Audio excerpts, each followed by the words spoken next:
Coucou, comment allez-vous? Me voici avec la chouquette à maman pour la deuxième vidéo. Donc, qu'est-ce qu'on va dire sur la deuxième vidéo, ma chouquette?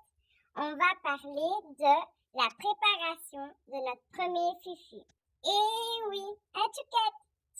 Elle reste pas en place, chouquette. Hello tout le monde, hello la tribu, j'espère que vous allez bien. Donc voici, nous allons parler sur cette deuxième vidéo de la préparation de l'arrivée de notre premier fufu.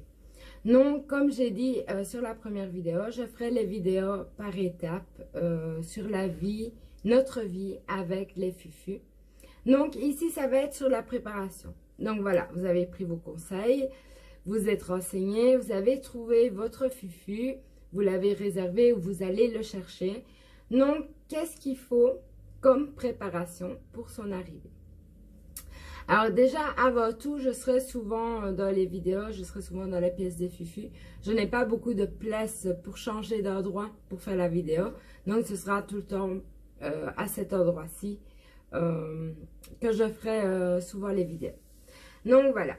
Donc, vous vous êtes renseigné sur tout. Vous avez l'alimentation, les friandises. Il faut penser où il va vivre. Donc, cage, parc ou pièce. Ou alors les trois. Il y a la possibilité d'avoir les trois. Donc, une pièce bien à eux, bien sécurisée. Dans une autre vidéo, je parlerai des sécurités à avoir dans une pièce pour eux. Les cages, pareil. Donc, il y a plusieurs cages qui sont vendues pour furets, mais tous ne sont pas adéquates. Donc ici derrière moi, vous voyez, c'est une Savic Royale qui je trouve est top pour les furets, mais il y a des sécurités à faire dessus. Il y a aussi la Perfect XL qui est parfaite pour les fufus. Celle-là aussi, il y aura des sécurités à apporter dessus. Vous voyez, des furets, ils font dodo, mais ils se réveillent. Donc, la Perfect, il y a des sécurités aussi à faire. Les parcs. Maintenant, le meilleur parc, ça reste le Marshall Express Furet. Maintenant, il y en a des furets qui savent s'échapper. Et là aussi, je parlerai d'une petite sécurité pour les évasions. Donc, voilà, il y a le parc à faire aussi soi-même. Donc, selon la disposition de la pièce où il va être. Et pourquoi je parle de parc? Parce que souvent, quand on prend un furet, le changement d'environnement, changement de personne, puis il a quitté sa famille, si c'est un fureton. Donc, il va mordre. Et ça aussi, je parlerai sur une autre vidéo. Donc, je préfère donner comme conseil le parc pour qu'il puisse se défouler et avoir plus facile à faire le lien avec lui. Mais ça, ce sera aussi sur une autre vidéo. Donc, ici, voilà. Donc, la cage, le parc, la pièce. Déjà, son endroit où il va être.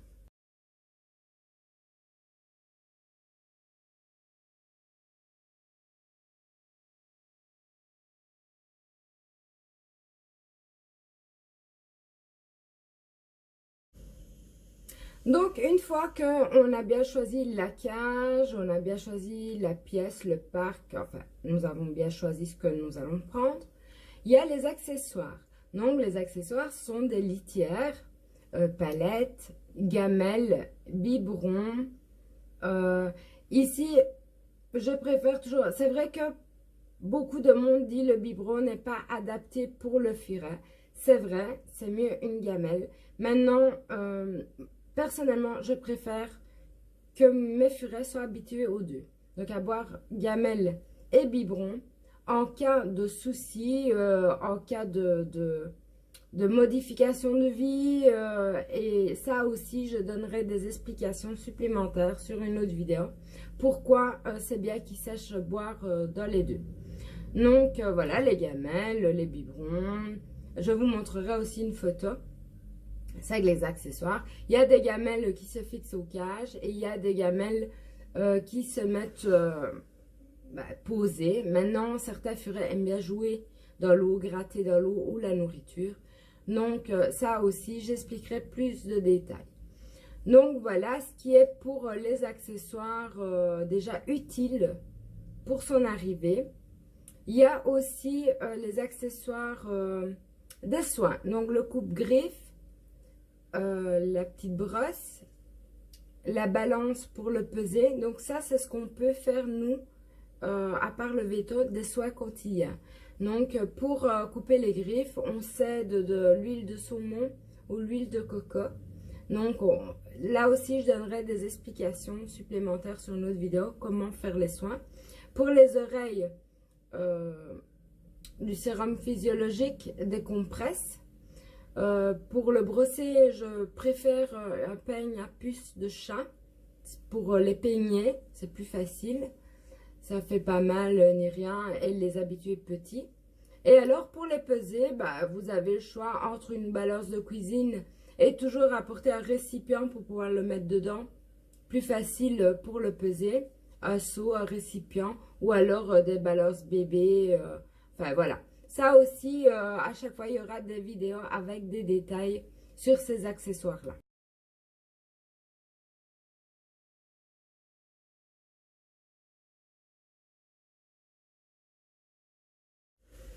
Alors, aussi comme accessoire, il faut penser, quand vous allez chercher, à une cage de transport.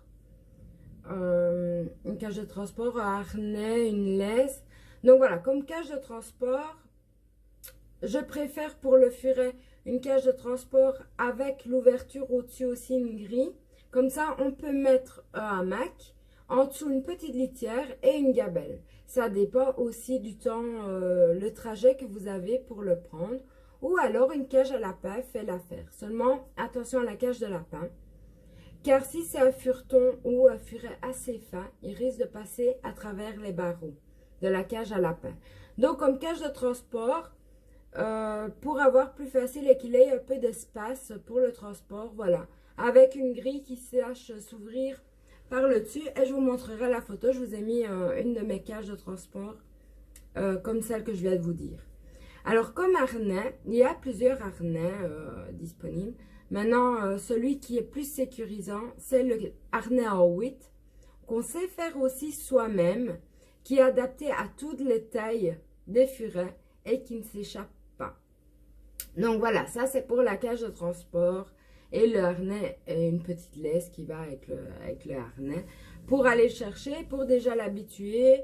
Aussi, si vous le prenez sur vous, ben, avec un petit harnais ou en cage de transport. Et le harnais vous servira quand même si, en cas où, vous voulez le promener en toute sécurité.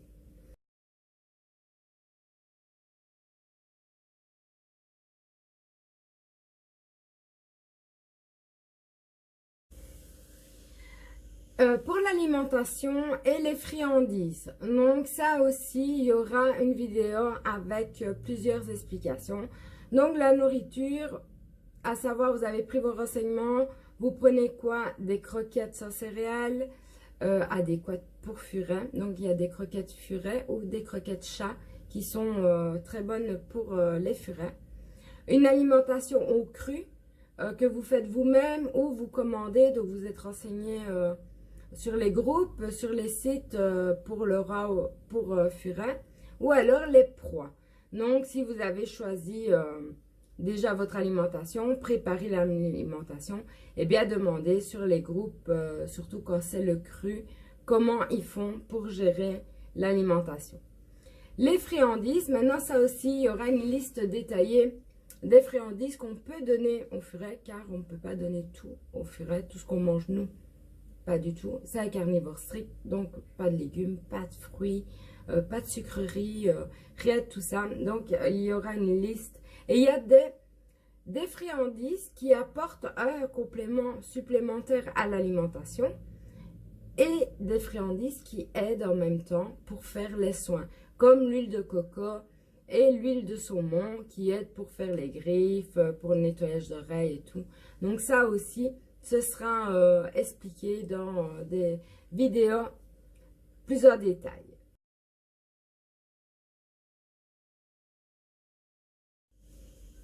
Alors, il est bien aussi d'avoir une petite trousse de secours à portée de main avec une petite base de début et au fil de temps que vous allez voir sur les groupes ou votre fufu, vous allez aller chez le vétérinaire avec, votre trousse de secours va se transformer en une petite pharmacie de maison.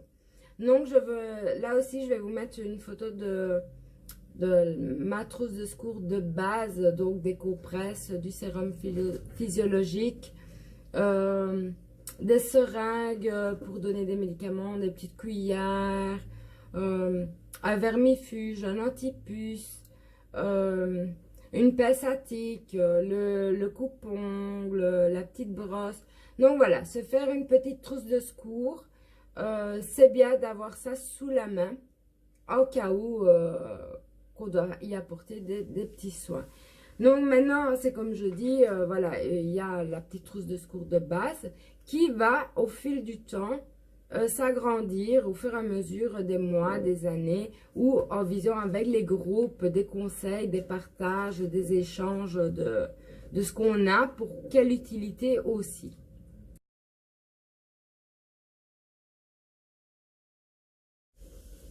Niveau dodo, donc il faut bien préparer aussi les dodos pour les fufus. Alors attention, quand c'est un fureton, souvent on prend des dodos parce qu'ils sont beaux, ils sont magnifiques et tout. Tout le monde le fait. Mais attention, faites-vous une petite réserve de tissu en coton, en jeans, car il y a des furetons qui sont tissuvores. Donc tissuvores, ça veut dire qu'ils vont téter leur dodo, leur plaid, ils vont téter mâchouiller et ils risquent une occlusion intestinale. Car ils n'arrivent pas, ça fait un bouchon et ils n'arrivent pas à aller à selle. Donc essayez de contrôler, de mettre vos dodos, vos plaids, essayez de contrôler souvent. Si votre furet commence à mâchouiller, si vous remarquez des petits trous dans les dodos et les plaids, alors vous changez. Donc souvent ça arrive quand le furet est enlevé tôt de sa maman et donc il a encore besoin, comme les chats, ils pétrissent la pâte sur nous. Donc voilà, c'est pareil, seulement c'est dangereux pour eux. Donc ayez une réserve de tissu en coton, de tissu en jeans, car ça, ils ne font pas les tissivores avec ça. Donc voilà, c'est bien d'avoir cette petite réserve-là avec soi. Donc les dodos, ici je vais vous montrer des cages avec des dodos faites par une amie. Donc c'est une amie que j'apprécie beaucoup. Il y a le nom de sa page sur les photos et la petite vidéo que je vous montrerai. Donc je l'apprécie beaucoup. Elle fait vraiment un travail super merveilleux. Et il ne faut pas croire, tout ce qu'elle fait est réinvesti pour refaire des dodos. Et elle a une quantité inimaginable de demandes. Donc ne vous étonnez pas si vous voulez passer commande, que ça prenne un peu du temps. Car elle a beaucoup de commandes. Et je suis sûre que quand vous allez aller sur sa page, vous allez comprendre pourquoi. Car c'est vraiment top ce qu'elle fait. Donc voilà, les dodos, il y a les hamacs. Ils aiment bien les hamacs, ils aiment bien aller dans les hamacs. Et on voit, il y a un hamac justement là. Donc, ils adorent les hamacs, ils adorent les dodos à cachette. On voit toutes sortes de dodos un peu partout dans les magasins où ils peuvent se cacher. Ils adorent les plaids parce qu'ils aiment bien être... en fait, quand un furet s'endort, la température chute. Donc, ils aiment bien rester au chaud. Mais là encore, attention, quand c'est en période d'été, et je vais vous montrer aussi, vu que souvent les furetons, c'est en période d'été, attention qu'un furet ne supporte pas au-delà de 25 degrés. Ce n'est pas comme un chat, comme un chien. Le furet ne transpire pas et ne sait pas réguler sa température. Donc, il peut en mourir. Donc, faire très attention. Là aussi, ayez des dodos d'été, des dodos d'hiver. Essayez d'avoir déjà ça en préparation, car quand on prend son furet en été, surtout quand c'est un fureton, c'est souvent en été, les périodes chaudes. Donc voilà, bien faire ça. Donc moi j'ai de tout, j'ai des plaids, j'ai des dodos d'été, des dodos d'hiver, pour justement qu'ils soient au frais. Et je vais vous mettre une photo aussi de quelques petits trucs à avoir sous la main en cas de forte température. Donc au niveau dodo, ben voilà, il y a des tapis dodo aussi. Il y a des dodos où on peut mettre des tapis rafraîchissants dedans aussi pour justement l'été. J'entends un peu de bruit, je crois que Chouquette se réveille, j'ai un furet avec moi. Peut-être que vous la verrez sur la vidéo. Donc voilà, pour ce qui est les dodos, voilà, maintenant je vous montrerai, je pense que j'ai une perfecte avec les dodos, oui on vient de la voir passer, elle va faire un petit peu, et je vais vous la montrer, et aussi une Savic avec des dodos, comme ça vous pouvez avoir une idée, et là aussi, je vais vous la montrer tant qu'elle est là, c'est la fameuse chouquette à maman. Donc, pourquoi je dis fameuse chouquette à maman? Parce que sur mon groupe, elle fait un petit peu le buzz, parce qu'elle fait la folle avec sa maman. Je vous mettrai aussi des petites vidéos avec mes fufus, mes installations, pour que vous voyez un petit peu ce qu'on vit, nous. Hein, ma belle? Fatiguée, c'est dur la vie de chérie, c'est dur. Alors, c'est Alpha, son nom, mais je l'ai toujours appelée la chouquette à maman. Donc, elle répond à chouquette à maman et plus à Alpha.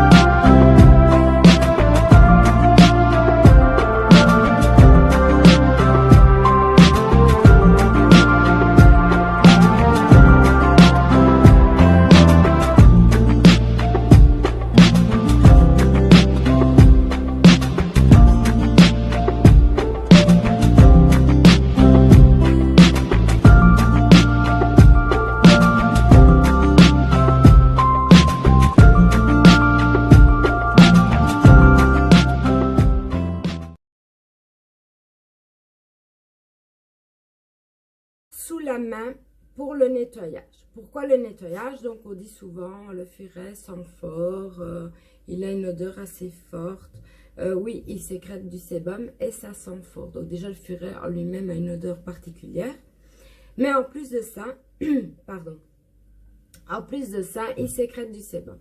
Donc ce qu'on conseille un peu sur tous les groupes, laver leur linge à la machine sans odeur trop d'adoucissant ou de produit, donc un tout petit peu de produit, du vinaigre blanc et du bicarbonate. Donc ça enlève tous les parfums, ça enlève aussi l'odeur du furet, aussi ils ont fait des fuites sur les dodos. Ça permet de ne pas avoir une odeur, comme ça ainsi le furet ne sécrétera pas du sébum pour y laisser son odeur dessus, pour camoufler l'odeur d'un parfum quelconque, et alors sentir très fort, et dans la pièce aussi, et les dodos aussi sentir très fort. Donc pour le lavage en machine du linge, et alors, je vais vous montrer aussi une photo. Donc préparez-vous car un furet n'est pas 100% propre. Ça existe, il y en a, j'en ai, dans les 16 j'en ai, mais ça n'existe pas, il peut y avoir des fuites à côté. Là aussi, je ferai une vidéo explicative sur ça avec plus de détails.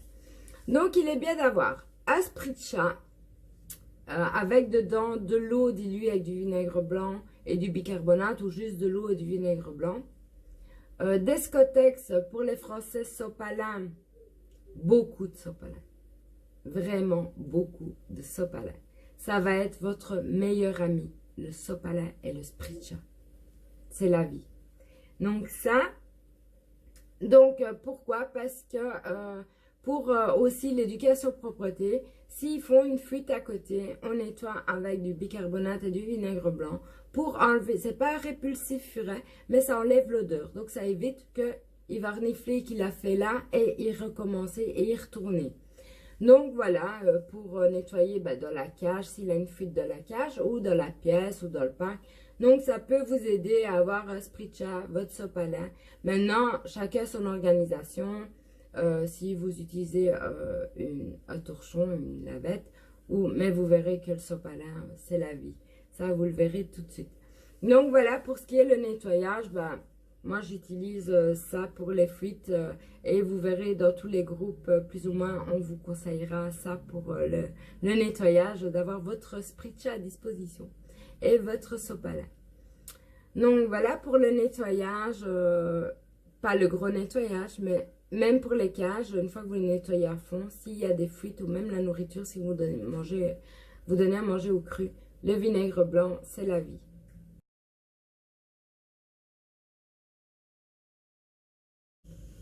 Alors, les jeux, donc les jeux pour les furets.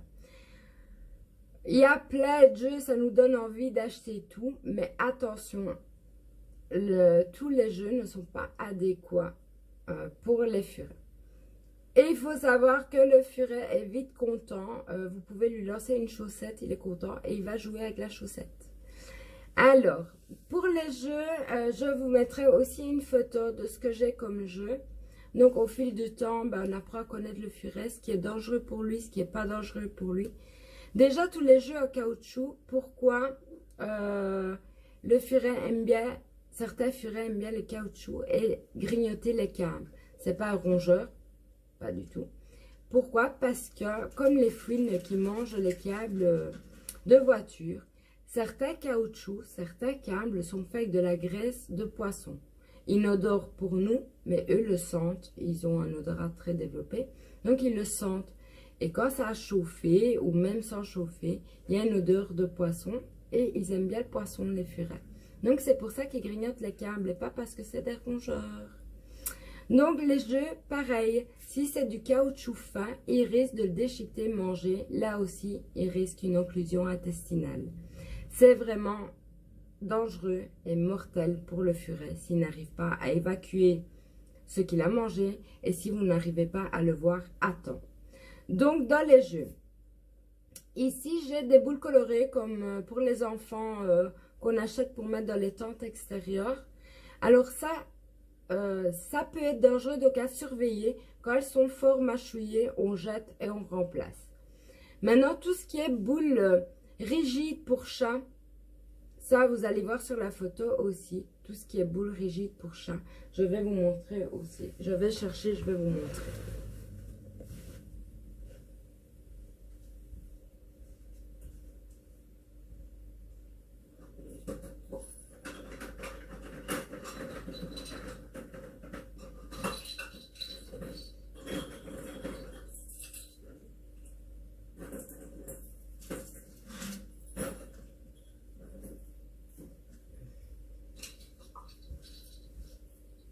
Oui, ma tuquette, maman fait du bruit.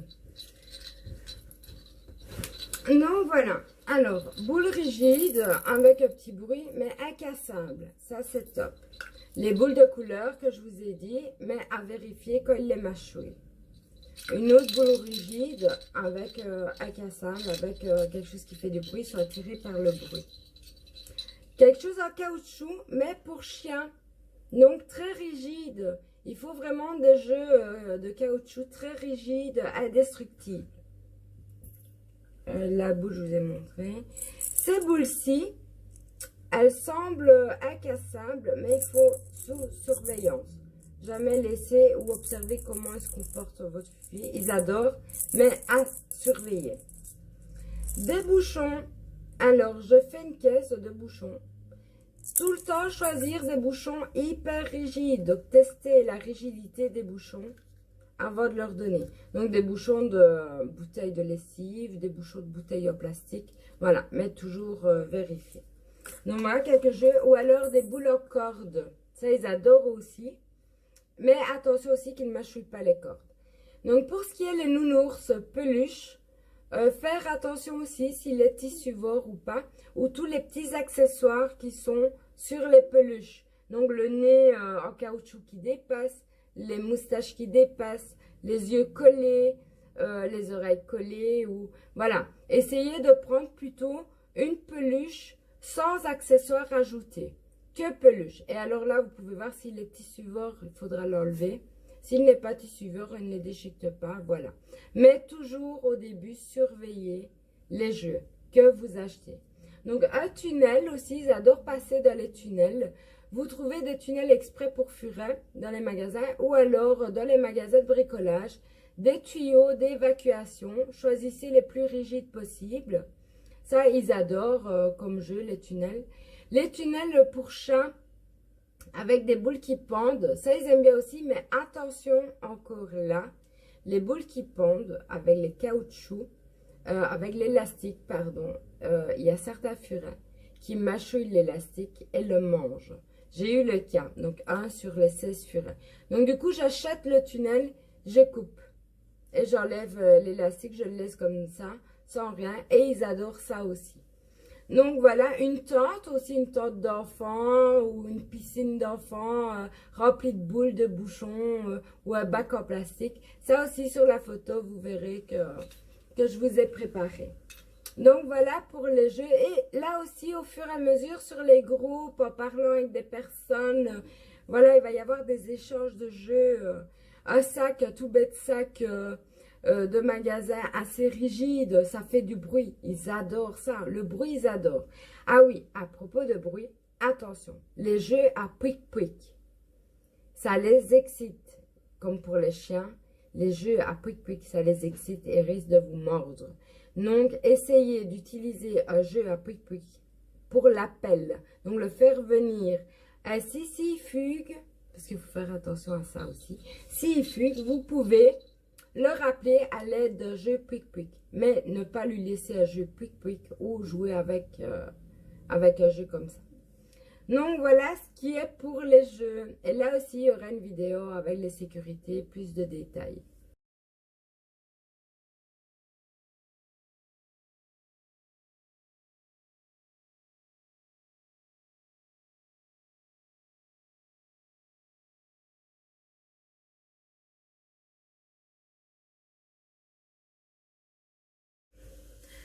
Alors aussi un petit conseil, tout le monde ne le fait pas, mais beaucoup le font. Moi je le fais, c'est avoir un cahier de notes. Donc c'est vrai qu'on a un carnet de santé avec notre fufu quand nous allons chez le vétérinaire, où il est inscrit les vaccins, les plans, pardon, où il est écrit quand même pas mal de choses. Seulement un cahier de notes c'est bien aussi car on peut vraiment y inscrire tout ce que l'on veut. Surtout, il faut savoir que le furet est un animal assez fragile, plus fragile que le chat et le chien. Donc, il est bien d'inscrire quand il a quelque chose, le traitement qu'il a eu, comment il a réagi à ce traitement-là. Plus de détails on a sur notre loulou une fois qu'on arrive chez le vétérinaire. Il faut savoir que le vétérinaire se base sur ce que vous lui dites. Donc, si votre loulou a un problème, d'abord, il va vous poser plein de questions. Ce qu'il mange, ce qu'il a comme friandise, ce qu'il a eu comme vaccin, il va regarder sur le carnet, mais son mode de vie. Il faut vraiment lui détailler tout pour savoir. Aussi, quand il a déjà eu quelque chose et puis il a de nouveau autre chose, c'est bien de préciser, parce que le vétérinaire, il a tellement de monde en tête, il ne peut pas se souvenir de tout. Donc, il faut savoir aussi lui détailler, oui, il a déjà eu ça à tel âge, il a eu ça et ça, ça comme traitement, il a mal réagi ou il a bien réagi, ou tout simplement, il a eu ça comme traitement. Donc, pour savoir un peu ce qui a déjà été fait, ce qui a lieu de faire si c'est la même chose, et éviter de donner trop de médicaments, trop de traitements, car ça bousille l'estomac du furet. Donc voilà, un cahier de notes, moi j'écris vraiment tout sur mon cahier de notes. Ici je suis en train de le refaire parce que bon, je suis arrivée à 16 furets. Donc j'avais un petit cahier qui est en train de devenir un grand cahier. Il y en a qui utilisent l'informatique, moi je préfère écrire tout sur cahier. Et aussi ce qu'il y a, c'est que j'étudie beaucoup le comportement du furet. Donc j'inscris vraiment de tout. Et aussi mes études d'assistante vétérinaire font que quand on reçoit quelqu'un en clinique, on pose un maximum de questions pour aussi savoir cibler le problème le plus rapidement possible. Donc voilà, je conseille à tout le monde de faire un cahier de notes pour ces loulous, que ce soit, on peut le faire pour les chats, les chiens ou les furets. Mais voilà, il est bien d'avoir un cahier de notes bien suivi, bien détaillé, comme ça on peut comprendre mieux ce qui se passe. Et le vétérinaire aussi, ou l'assistant vétérinaire qui vous reçoit, peut mieux comprendre si c'est une urgence, si c'est pas une urgence, ce qu'on peut lui faire, ce qu'on ne peut pas lui faire. Donc voilà, c'est bien d'avoir un cahier de notes. Donc voilà, la vidéo touche à sa fin. J'espère avoir bien expliqué, bien donné des conseils pour l'arrivée de votre loulou, avec les photos aussi. Maintenant, je me répète, mais chaque vidéo que je fais sera de plus en plus détaillée sur chaque sujet. Donc, il y aura un sujet sur les litières, les bacs à litière, l'éducation propreté. Il y aura une vidéo sujet morsure, une vidéo sujet sécurité. Je ne peux pas tout faire sur la même vidéo. Donc voilà, c'est pour ça que je vous demande, si ça vous intéresse, abonnez-vous à ma chaîne. Comme ça, vous aurez un suivi des vidéos. Si vous avez besoin de maintenant, de savoir des choses maintenant avant les autres vidéos, je reste disponible par message ou alors vous pouvez vous joindre à nous sur mon groupe Free Fanco sur Facebook sans souci. On vous aidera avec plaisir.